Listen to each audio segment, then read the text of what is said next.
Olá pessoal, sejam bem-vindos. Aqui quem fala é o professor Rodrigo Neves e hoje a gente vai entrar, no nosso curso de cálculo propriamente dito, tá? Em primeiro lugar, a gente tem que entender o seguinte: o cálculo ele é um conjunto de ferramentas, poderosas para se estudar funções. Então a ideia é você ter ferramentas de mais alto nível para tentar entender o comportamento do gráfico, pontos de máximo, pontos de mínimo, cálculo de área, cálculo de comprimento, estudo de singularidades. Então assim, a gente quer tentar entender como que vai funcionar a estrutura básica dessa função através de algumas técnicas e algumas ferramentas, tá certo? O cálculo em si, ele está dividido em três grandes unidades, que são limites, derivadas e integrais. Tá? Limite estuda mais o comportamento local de certos pontos de interesse da função. Através do limite, eu consigo achar uma descontinuidade, uma falha, um salto, uma assíntota, um comportamento é, de repetição, de tendência, etc. e tal. Já a derivada, ela serve para estudar o comportamento, a variação da função, tá? O crescimento, se ela sobe, se ela desce, como é que é a curvatura dela, onde que ela atinge pontos de máximo, de mínimo. Ela está mais preocupada com a taxa de mudança, a taxa de comportamento dela, tá? E as integrais, por outro, por outro lado, elas servem para fazer certos cálculos em cima das funções, como por exemplo, tirar a área debaixo de um gráfico, o comprimento de uma corda, o volume de uma rotação de uma figura plana. Então ela serve para fazer medidas, geralmente, tá certo? Bom, no curso de pré-cálculo, a gente vai estar focando, tá, no conteúdo de limites, na verdade, tá? A matéria de limites ela é estudada no pré-cálculo e a matéria de derivadas integrais são estudadas na disciplina de cálculo 1 no próximo semestre. Então, o nosso foco agora vai ser, nas próximas aulas, estudar o máximo que a gente puder do conceito e das ferramentas de limite, ok? Então, beleza. Bom, para vocês entenderem o que significa um limite, é importante que a gente entenda alguns conceitos iniciais, como infinito, não existe, indeterminado, certo? Então, em primeiro lugar, o que é o infinito, né? Para o cálculo, o infinito ele representa a classe de todos os números gigantescos, tá? Então, ele é um conjunto aonde eu jogo para esse conjunto todos os números que são grandes demais para eu conseguir interpretar, para eu conseguir manipular, tá? É, é lógico que esse conceito de infinito, ele ele leva uma certa subjetividade junto dele, né? Porque significa o seguinte: o que é infinito para uma criança de 5 anos não é a mesma coisa que para mim, e de repente não é a mesma coisa para o chefe dos Estados Unidos, que trabalha com cifras e com valores, que lida com números grandiosos, entendeu? Então, o que é ilimitado para uma criança pode não ser para mim. O que é ilimitado, de repente, para um indígena que vive isolado numa terra sem contato, é diferente para um engenheiro que trabalha na NASA, né? Então, assim, a gente tem que tomar cuidado que esse infinito ele tá aqui flertando um pouquinho com a filosofia, tá certo? Mas a ideia é que a gente chama de infinito a classe, né? O conjunto de todos os números gigantes demais para eu conseguir usar, para eu conseguir interpretar, tá certo? O infinito, ele, na verdade, ele aparece em dois momentos diferentes. Ele tem dois tipos, né? Quando a gente faz a representação da reta real, você começa aqui do zero, vai subindo, vai subindo, vai subindo. A partir de um momento você para, dali para lá você considera que é infinito, tá? Mas quando você volta para o lado dos negativos, ela também é limitada. Então o que acontece é que você tem, na verdade, dois tipos de infinito. Tem infinito positivo e infinito negativo. O número ele pode ser algo sobrando demais ou pode ser algo faltando demais, sobrando tanto que eu nunca vou conseguir gastar ou faltando tanto que eu nunca vou conseguir pagar, né? De qualquer maneira, esses são conceitos diferentes, tá? Mais ou menos infinito são símbolos, são são, digamos assim, classes diferentes, tá certo? Bom, mas aí a ideia é essa aí pra gente. Tá? Agora é o seguinte, se, apesar do infinito ele não ser um número, mas um conjunto de números gigantes, para fins de operações, em termos de manipulação simbólica, nós assumimos que ele é um valor imenso, tá certo? Então o que acontece, por exemplo? O que significa pegar infinito e somar ou subtrair com um número constante? Tá? Infinito mais uma quantidadezinha, um número imenso, mais um pouco vai continuar imenso, tá certo? Então isso aqui vai continuar dando infinito, independente se o k é positivo ou negativo. Tirar ou somar uma quantidade fixa num número que não é imenso, não vai deixar de continuar imenso, tá certo? E quando eu multiplico infinito vezes uma constante? Bom, depende. Isso vai dar infinito se o k ele for positivo, porque mais vezes mais vai dar mais. Só que isso aqui vai dar menos infinito se o k for negativo, tá? Porque um número negativo vezes infinito vai ficar grande, mas vai ficar devendo, tá certo? Outra coisa, infinito dividido por qualquer quantidade, isso vai ser o próprio infinito, se o k ele também for positivo, porque divisão tem a mesma regra de sinal do produto, mais com mais dá mais, ou menos infinito se o k for menor que zero, tá? Porque mais com menos vai dar menos. A resposta é essa. Outra coisa, se eu pegar qualquer quantidade limitada e dividir infinitamente, na verdade aqui eu posso dividir por mais ou menos infinito, não faz diferença. Isso vai tender a ser zero, tá? Se eu pegar uma quantidade e não parar de dividir nunca, não vai sobrar nada dela, tá? Ela vai zerar. A ideia é mais ou menos essa. Infinito mais infinito, um número gigante mais outro número gigante, continua um número gigante, tá? Então continua lá no infinito. Continua no mesmo conjunto, tá certo? Infinito elevado a n, tá? Isso vai ser o próprio infinito se esse n, logicamente, for maior que 1, certo? Menos infinito elevado a n. Aí depende. Isso aqui vai dar mais infinito se n é par, porque quando eu elevo um número par, o negativo fica mais. Ou vai continuar sendo menos infinito se n for ímpar. Ok?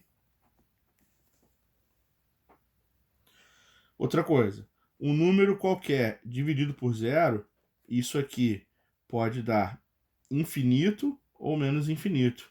Tá? Dividir um número por zero, dividir por uma quantidade tão pequena, vai fazer com que eu tenha muitas e muitas partes dessa pequenininha, muitas e muitas partes desse tamaninho, entendeu? Isso vai fazer com que eu tenha uma infinidade de partezinhas, tá bom? Então, dividir por zero tende a infinito, mas aí vai depender o quê? Do sinal do k. Vai dar infinito se k for maior do que zero, ou menos infinito se k for menor do que zero, tá? E por último, k elevado a infinito, tá? Isso vai dar infinito se o k for maior que 1. Todo número maior que 1, quando eu elevo ao infinito, ele vai ficar aumentando, né? Tipo 2 vezes 2 vezes 2 vezes 2 vezes 2, isso nunca para de crescer e tudo vai acabar ficando ilimitado também. Agora, isso vai ser zero se o quê? Se o k ele tiver entre 0 e 1, ok? Porque se eu pegar aqui meio e elevar a infinito, eu vou ficar com metade da metade da metade da metade da metade da metade, uma hora não vai sobrar nada, porque eu fico com a metade de tudo toda hora, então nesse caso eu não vou ter isso, uma hora vai acabar, tá certo? Uma hora não vou mais sobrar nada. Então essas são as operações simbólicas com o infinito. Apesar do infinito não ser um número, eu consigo manipular o símbolo de infinito de maneira simbólica, como se fosse uma quantidade genérica. Se fosse um X, por exemplo. Entendeu? Como se fosse uma letra. Mas, na verdade, o infinito ele representa um número imenso, que eu não sei qual é, eu não consigo diferenciar. Tá certo? Agora, note o seguinte, que desse ponto de vista simbólico, os infinito e o zero, eles são exatamente os opostos, eles são inversamente proporcionais, tá?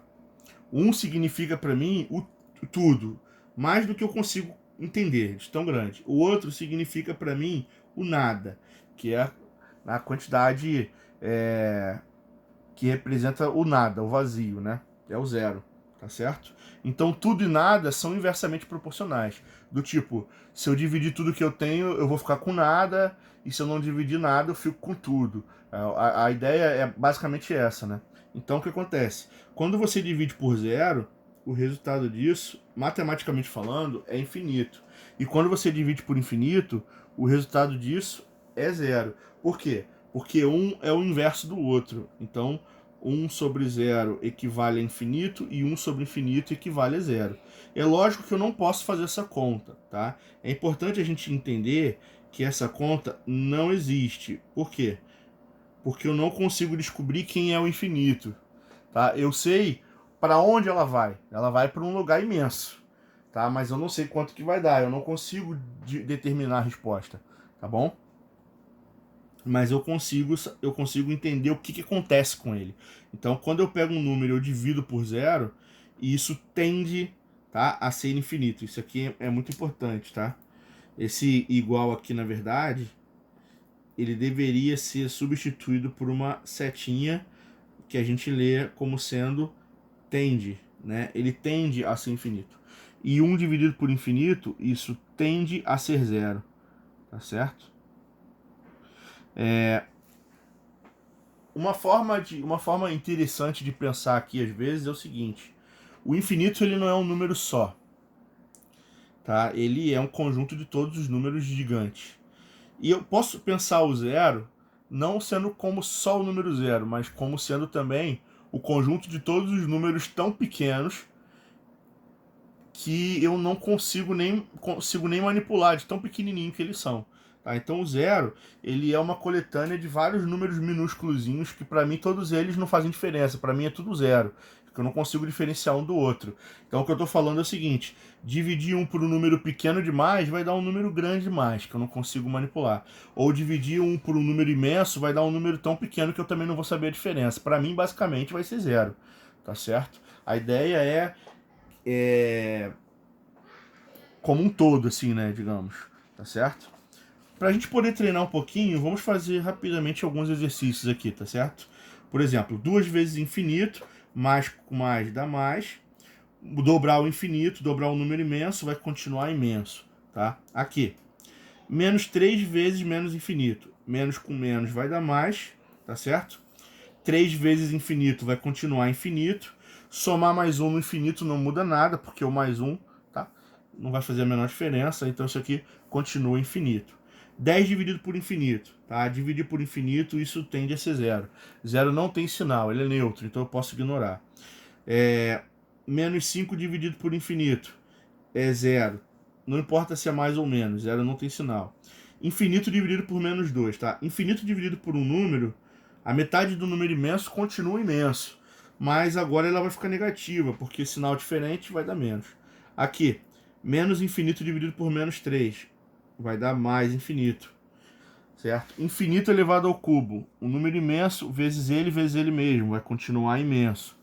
Menos infinito elevado à quinta, como o menos está aqui é ímpar, o menos continua e o número continua gigante, tá?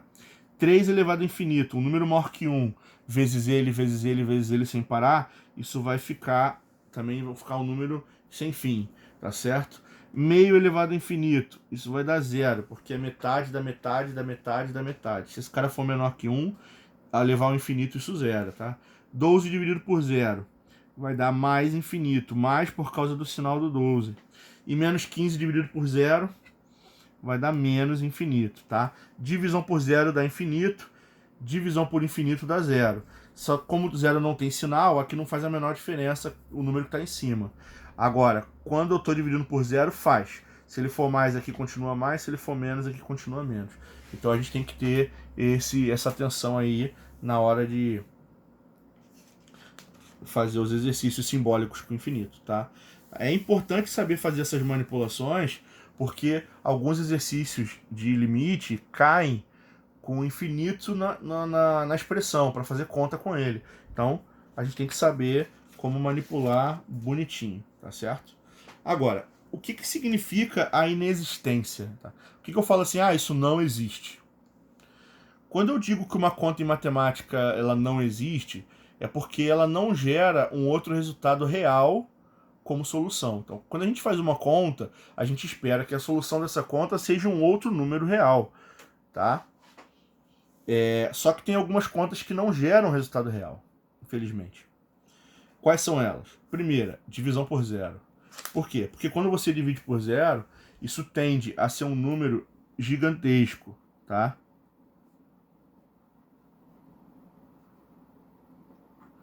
Em outras palavras, isso tende para o infinito. O infinito por si só não é um número, ele é o conjunto, ele é um cara que ele representa todos os números imensos, digamos assim. Ele é a representação dos números gigantescos, mas ele não é um número em si. Eu não tenho como marcar ele, eu não tenho como achar quem é ele, tá? Ele é como se fosse um rótulo. Então, não existe como número real, tá? Outra coisa, raiz de índice par. Eu botei errado aqui. Raiz de índice par. Quando você trabalha, né, para negativos, com números negativos. Então, nesse caso, o que acontece? Também não existe raiz real. A gente cai no conjunto dos complexos. A unidade imaginária, conjunto dos i, que, apesar de os números complexos existirem, eles não são considerados números reais. Eles não são possíveis de serem calculados no nosso dia a dia. Não tem nada do nosso dia a dia que é imaginário, assim, que eu possa pegar uma régua e medir imaginário, tá certo? Então ele é um conjunto abstrato, ele é um conjunto que está na cabeça, digamos assim, tá? Então não tem um resultado do dia a dia para isso, só um resultado abstrato do pensamento. E logaritmo de números não positivos, tá certo? Não existe log de número negativo nem log de zero.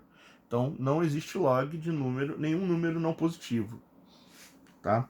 Então nesse caso também não existe. Então algumas coisas em matemática causam resultados inexistentes, seja porque fica grande demais, seja porque não tem no mundo real, ou seja porque nem dá para fazer mesmo, tá certo? E por último, para a gente fechar essa parte mais filosófica da aula de hoje, tá? O que é uma indeterminação? Tá? Um outro problema em matemática que ele é tão complicado quanto os outros é o chamado de indeterminação. Tá? O que significa uma conta da indeterminada? Ocorre quando uma conta ela aceita duas ou mais soluções válidas. Tá? Quando você tem várias soluções certas para a mesma conta, ou várias respostas diferentes para uma mesma conta. A matemática ela é uma ciência exata. Tá? Você ter a mesma conta dando duas soluções diferentes certas é como se fosse uma abominação, né? Como se fosse um sacrilégio para o matemático.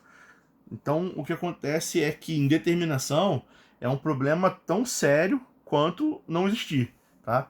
Pior do que não ter resposta é você ter várias respostas certas. Isso é um problema, tá certo? Então, como é que eu posso... O que é a indeterminação? Deixa eu explicar para vocês. Eu vou fazer aqui, ó. Quanto é que é 20 dividido por 5? 20 dividido por 5 é 4. Como é que eu sei que eu estou certo? Porque eu posso tirar a prova real, né? Eu posso multiplicar aqui, ó. 5 vezes 4 vai dar 20, então tá certinho. 40 dividido por 2 vai dar quanto? 40 dividido por 2 vai dar 20. Como é que eu sei que eu acertei? Eu faço a prova real. 2 vezes 20 vai dar 40. 250 por 10 vai dar quanto? Vai dar 25. E 10 vezes 25 volta a ser 250. Então eu sempre posso tirar a prova real da minha divisão. Aí eu pergunto para você o seguinte: quanto é que é 0 dividido por 0? Aí você fala: 0 não vale nada, isso aqui então tem que ser 0. Ok, então eu vou tirar a prova real. Quanto é que é 0 vezes 0? 0 vezes 0 é 0. Pô, eu acertei então. Aí o outro cara fala assim: poxa, mas eu acho que todo número dividido por ele mesmo tinha que dar 1. Então vamos conferir aqui. 0 vezes 1 dá quanto? 0 vezes 1 dá 0. E acertei também. Aí o outro fala assim: não, eu acho que 0 sobre 0 tem que dar π. Ué, então vamos conferir. Tira a prova real. 0 vezes π vai dar 0, então bateu a prova real. Então 0 dividido por 0 pode dar π também. Tá? Então o que acontece? 0 sobre 0 ele pode dar qualquer valor que eu queira. uma quantidade limitada de soluções. Isso para a gente é considerado uma indeterminação. Indeterminação é uma coisa muito indesejada pela matemática, né? Assim, sempre um problema que precisa ser resolvido. Tá? Se deu indeterminado, eu preciso dar o meu jeito da solução aparecer. Eu tenho que resolver o problema. A ideia é basicamente essa. Tá? Agora, para vocês ficarem atentos, não existe só o zero sobre zero. Tá? Existem 7 formas clássicas de indeterminação. Tá? Então são 7 contas que a gente faz que o resultado vai dar indeterminado. É lógico que a mais famosa, tá? É o principal, é o zero sobre zero. É o que a gente vai chamar aqui de indeterminado padrão, né? Ele é o cara que mais aparece, ele é o cara mais problemático que tem. Mas o zero elevado a zero, tá? Qualquer conta que você faça que cause um paradoxo, isso acaba sendo consequência de uma indeterminação. Por exemplo, o professor fala para você lá no ensino fundamental, zero elevado a qualquer número é zero. Então, se usar zero na base, é zero. Aí depois ele fala assim, todo número elevado a zero tem que dar 1. Tá? 2 elevado a zero é 1, 5 elevado a zero é 1. Aí o cara vai e coloca 0 elevado a zero. E aí você fala assim, ele é 0 por causa da base ou ele é 1 por causa do zero do expoente? Tá? Então ele é 0 ou 1. Quem que ganha? Né? Se você cria uma disputa entre duas regras, isso já é um sinal claro de indeterminação. Tá? Aqui nesse caso, o que a gente pode fazer? Eu posso pegar esse zero de cima e escrever como o número que eu quiser. Por exemplo, 3. Eu posso escrever como 0 elevado a 3 menos 3, que 3 menos 3 é 0.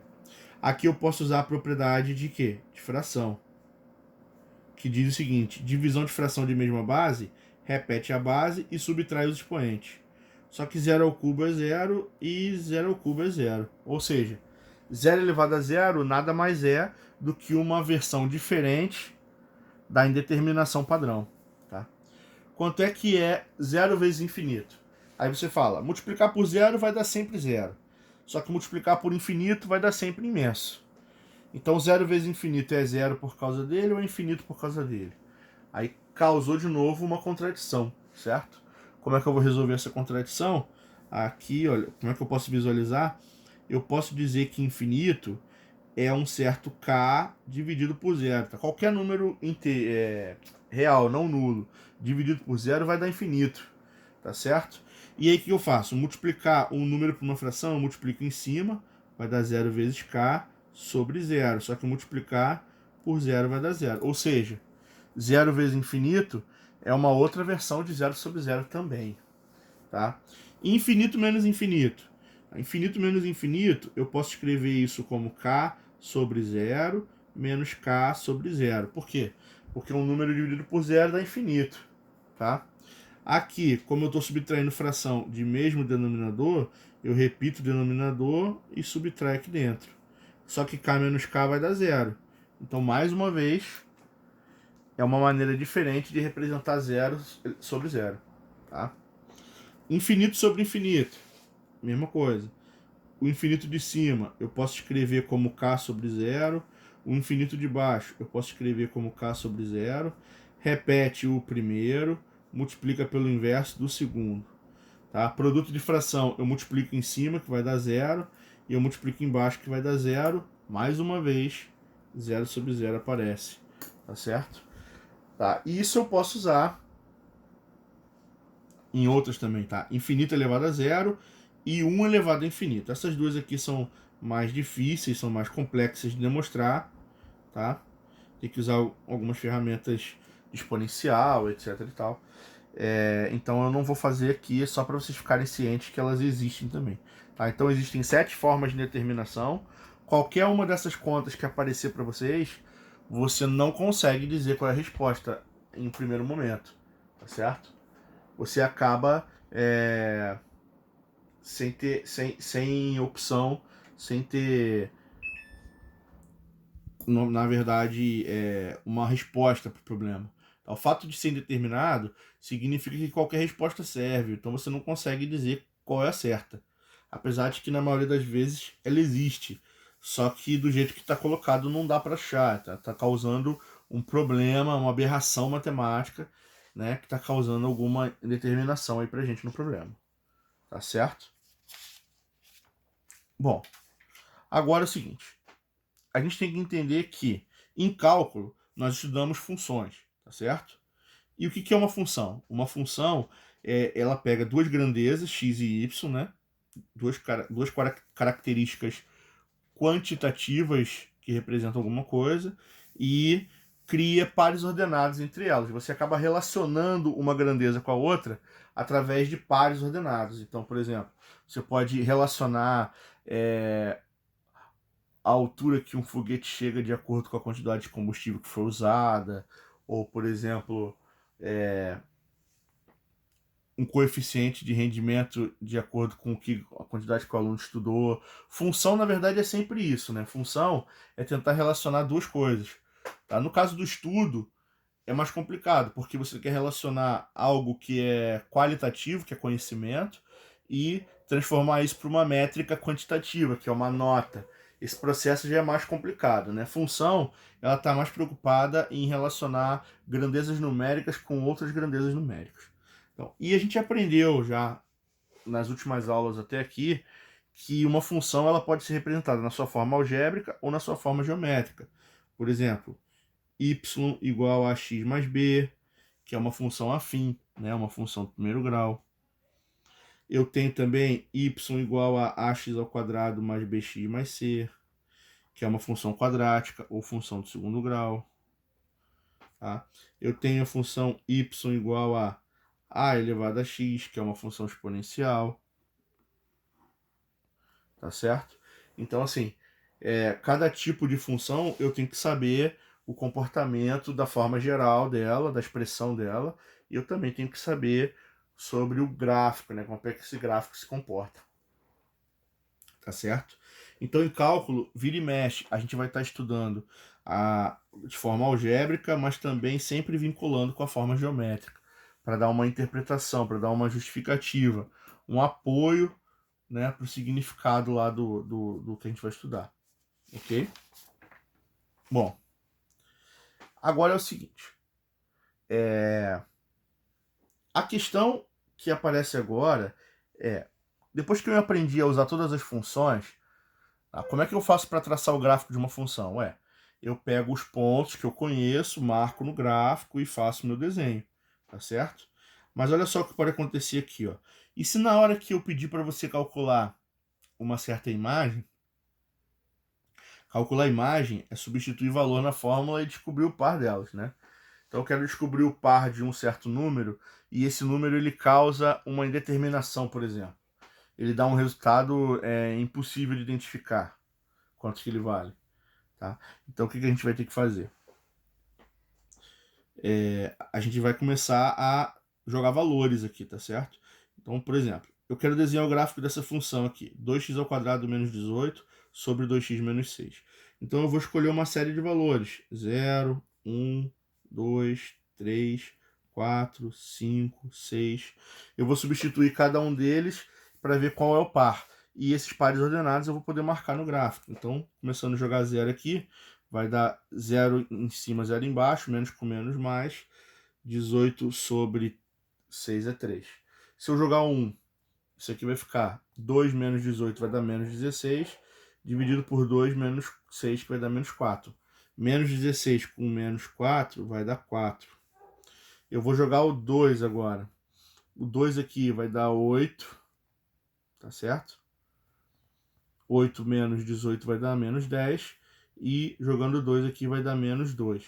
Menos 10 dividido por menos 2, menos com menos mais, 10 por 2, 5. Tá? E quando eu jogo o 3? Quando eu jogar o 3 aqui vai dar 9, que está ao quadrado. 9 vezes 2, 18. 18 menos 18 vai dar 0. E embaixo, 2 vezes 3 é 6. 6 menos 6 é 0. E aí começa, opa, 0 sobre 0. 0 sobre 0 é o que pra gente?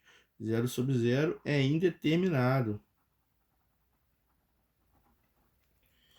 Então eu tenho um problema, eu não sei o que aconteceu no 3. Eu não sei exatamente o valor que está dando. Bom, você vai jogar o 4 aqui, vai fazer a conta, você vai achar que isso aqui é 7. Se você jogar o 5, tá? Isso vai dar 8. Se você jogar o 6, isso vai dar 9. E você vai perceber o seguinte: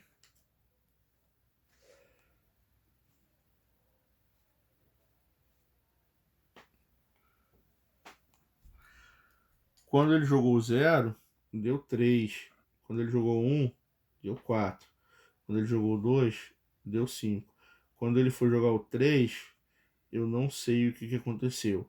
Quando foi jogar o 4, deu 7. Quando jogou o 8, não, quando jogou o 4 deu 7. Quando jogou o 5 deu 8. Quando jogou o 6 deu 9. Tá certo? Então o que está acontecendo com essa função? Essa função, ela parece ter um comportamento de forma linear. Mas eu não sei o que acontece no 3, né? No 3 eu tô com uma dúvida. Eu não consegui traçar o ponto, tá? Ficou faltando. Por quê? Porque deu um resultado que não é real. E aí você começa a se perguntar, pô, professor, mas então o que pode acontecer aí? Não é só uma, então não tem que completar a reta? Não, existem muitas coisas que podem acontecer nesse ponto que eu não visualizo, tá? Eu posso ter uma reta simplesmente com um buraco faltando e continuando do outro lado, tá? Eu posso ter uma reta que ela termina de uma altura e depois continua do outro lado. Eu poderia ter, por exemplo, uma reta que tem um comportamento assintótico. Ele tem uma assíntota vertical, uma explosão vertical no meio do gráfico. Ou até poderia ser o contrário, eu poderia ter uma reta que ela fosse descendo aqui e depois continuasse do outro lado. Eu não sei, tem muitas opções que podem acontecer. Eu preciso ter mais informação sobre o que acontece no 3, tá certo? Então, tentar estudar o que acontece nesses gráficos, né, ou na função, exatamente nesses pontos que estão causando indeterminação, é uma tarefa de uma ferramenta chamada de limite, ok? O limite ele serve para isso. A ideia básica aqui é a seguinte: para entender o que acontece no x igual a 3, que eu não consigo calcular, porque quando eu joguei 3 na função, o resultado deu 0 sobre 0, e 0 sobre 0 eu não sei quanto dá, porque pode dar qualquer coisa, eu vou usar uma propriedade curiosa dos números reais, interessante, que é chamada de densidade. Tá? Os números reais eles são densos, eles estão todos aglomerados, um do lado do outro. Não existe ninguém isolado. Tá todo mundo conectado. Tá? Isso significa que não existe o próximo elemento. Então, qual é o número que vem depois do 3? Não existe. Se você falar qualquer número para mim que não seja 3, 3,0000001, entendeu? Então, existe uma distância entre esse número 3, que é 0,00001. Se eu pegar essa distância e dividir por 2, eu vou achar um outro número real ali no meio. Tá? E se eu dividir essa outra distância por 2, eu vou achar um outro número real ali no meio. E assim vai. Isso nunca termina. Existem tantos números quanto, né, eu consegui imaginar. Eles estão todos colados, eles estão todos aglomerados. Tá? Então a pergunta é: poxa, se eu não sei o que acontece no 3, mas existem tantos números próximos a ele que eu posso calcular a função, né, por que eu não calculo? Né? O que acontece quando eu estou chegando próximo do 3? Tá? Porque o problema todo é o 3 em si. Tá? O 3 é o cara que não tem como ser calculado, né? Mas e o 3,00001? Esse cara não tem problema, esse cara não está zerando, apesar de ser muito próximo. Tá? Então a ideia seria a seguinte: eu vou pegar e eu vou substituir alguns valores nessa função. Então eu só vou lembrar aqui qual é a fórmula da função, tá? Se eu não me engano é quanto? É 2x ao quadrado menos o quê? Menos 18 dividido por 2x menos 6, é isso? É exatamente isso, tá? Então, vamos lá. Jogando o 2 lá dentro, eu já sei que isso aqui vai dar menos 10 sobre menos 2. 10 sobre 2, eu já vi que vai dar 5 lá da outra tabela. Agora, eu vou jogar o 2,9, tá? Então, o que eu vou fazer aqui, ó? Eu vou calcular, abre parênteses, 2 vezes 9 ao quadrado menos 18, fecha parênteses, dividido por 2, não botei parênteses, abre parênteses, 2 vezes 2,9 menos 6, tá? O resultado dessa conta,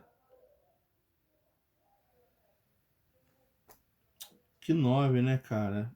Eu tô viajando, assim, tô com tanto sono que eu tô fazendo besteira. É 2,9.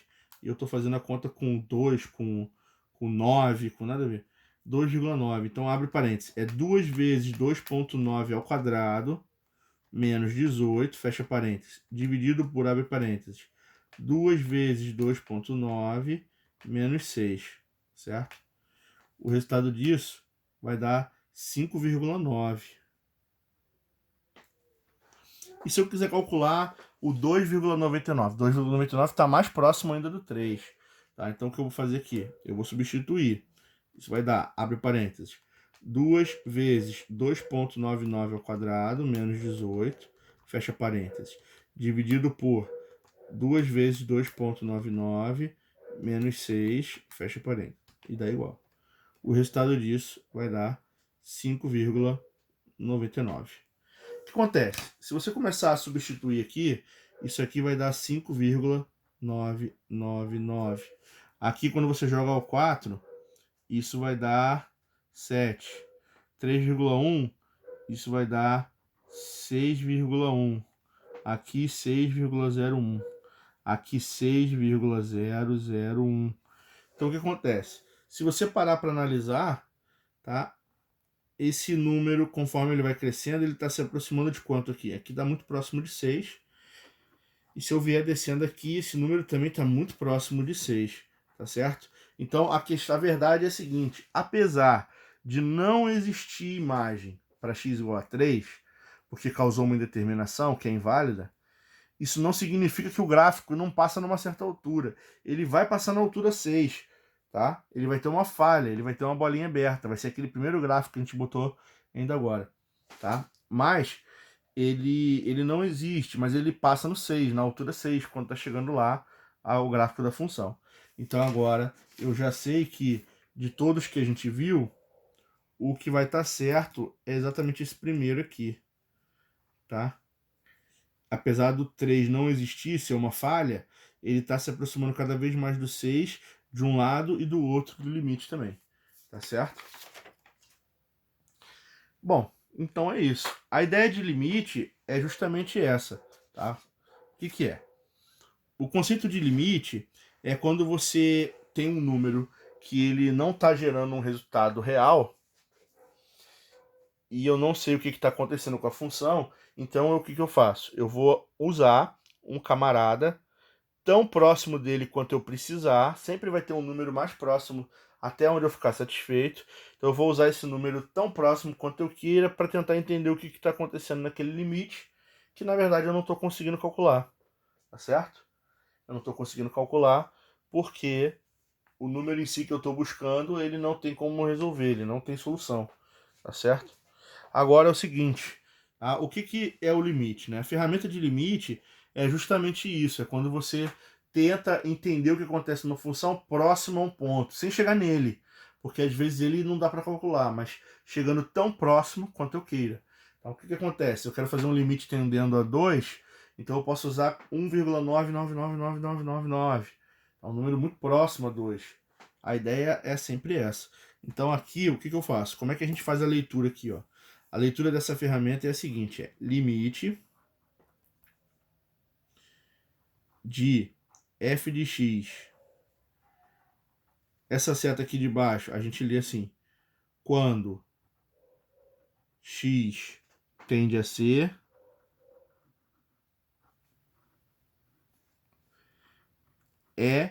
L.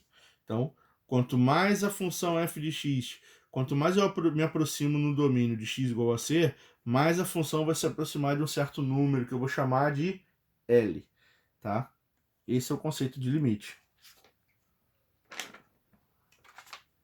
Tá certo? Então, É isso. Eu vou fechar a nossa primeira parte da aula aqui, já que vocês entenderam o que que é o limite, como é que é a notação que a gente vai usar, né, o que que ele significa. Tá? O limite significa tentar utilizar números próximos àqueles que eu tenho para tentar entender o que que acontece num ponto que está causando um problema, como uma indeterminação, por exemplo.